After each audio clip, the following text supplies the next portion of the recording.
Tom Brady made it official. He retired this morning. He posted a statement that read in part, quote, I have always believed the sport of football is an all-in proposition. If a 100% competitive commitment isn't there, you won't succeed. And success is what I love so much about our game.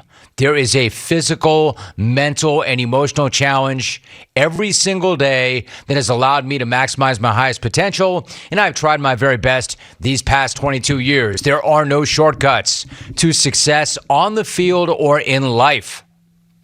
The statement continues, quote, this is difficult for me to write, but here it goes. I am not going to make that competitive commitment anymore. I have loved my NFL career, and now it is time to focus my time and energy on other things that require my attention, end quote. End quote, but not end of the statement. That was not the whole statement.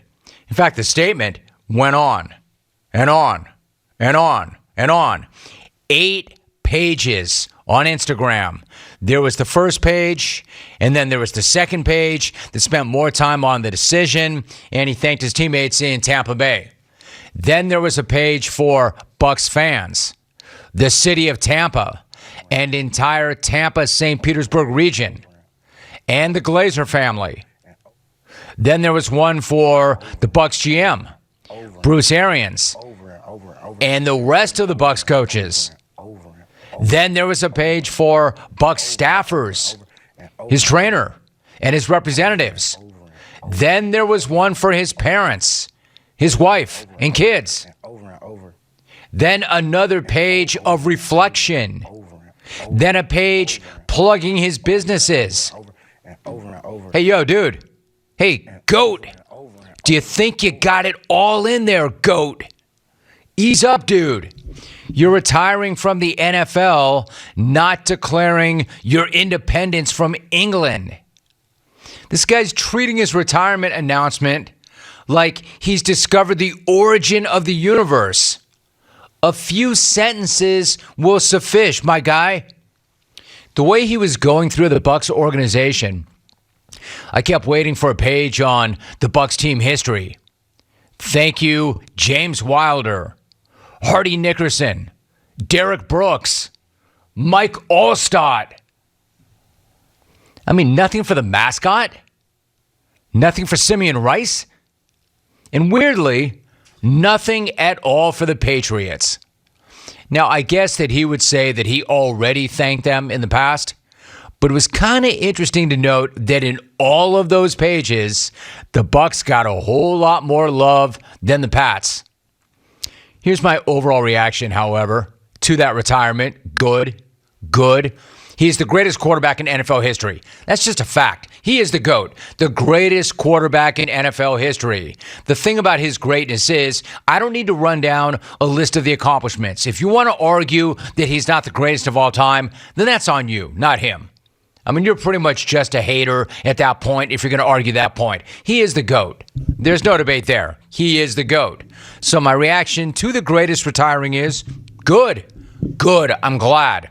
I'm glad for him. I'm happy that he's happy. And I'm happy for all of us now that it's finally over. Because the way this thing was trending, it was going to go on forever. It felt like the decision to retire after 22 years was going to take another 22 years. Then again, it nearly took me 22 years just to get through the Instagram post. And the weird thing about all of it is how anticlimactic this whole thing is. At this point, nobody's surprised that he retired. Not after that report dropped on Saturday. Not after all the speculation prior to that report dropping on Saturday. Not when there were reports that indicated that his teammates and people around him were expecting it. Not when his agent and his father tried to hit that story with some cold water, but really couldn't do it. The only surprise is that when his podcast dropped yesterday, he was still trying to insist that he had not yet made a decision. Like, he was that guy who's at the party who says, all right, I'm out, gotta go, peace out, thanks for everything. And he's leaving, but doesn't actually leave. He says he's leaving, grabs his keys and his coat, And then you see this guy an hour later sitting on the couch, having a plate of food, still holding on to his keys. So it turns out that taking it, quote, day by day meant waiting a few more hours until posting it. I don't know, maybe he was trying to make it dramatic, more dramatic, but he failed. Like, all that stuff on that podcast would have been really suspenseful if anybody actually believed him. And when it comes out right now, the way it did, then it does feel really anticlimactic. The social media tributes, the reactions from his teammates and his opponents, they were all done days ago. I mean, I guess we could rev it up all over again. I guess we could run it all back all over again. I guess we could congratulate him all over again. But it feels kind of weird, right? You know, like saying goodbye to a guy at the party a second time. It felt for sure like the holdup. I mean, what was the holdup? Was it contractually related? Was it that his social media crew was preparing some overproduced video? Can't be that, right? He only went with a statement. Like, that was it? That's what we were waiting for? Is there some kind of business angle or financial incentive or cap angle or like what's going on here? He could have banged that out in a notes app in a few minutes. Or at least you could have done the first page in a few minutes. The other 7 would have taken hours. But even when he posted it, this is weird to me. I don't know if any of you picked up on this. But even when he posted it, notice that he didn't say the word retired. He didn't say that word. Instead, he went with this, quote, "This is difficult for me to write, but here it goes. I am not going to make that competitive commitment anymore," end quote. Conscious uncoupling. Cannot believe that word salad. Conscious uncoupling. Uncoupling thinks that no longer making, quote, that competitive commitment is a weird way to say something. So even when the guy is retiring and finally gets around to saying he's retiring, he can't say he's retiring.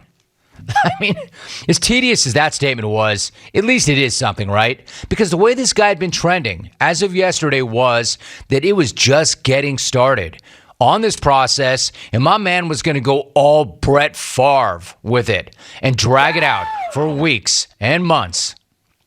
Listen, the guy's the GOAT. Without question.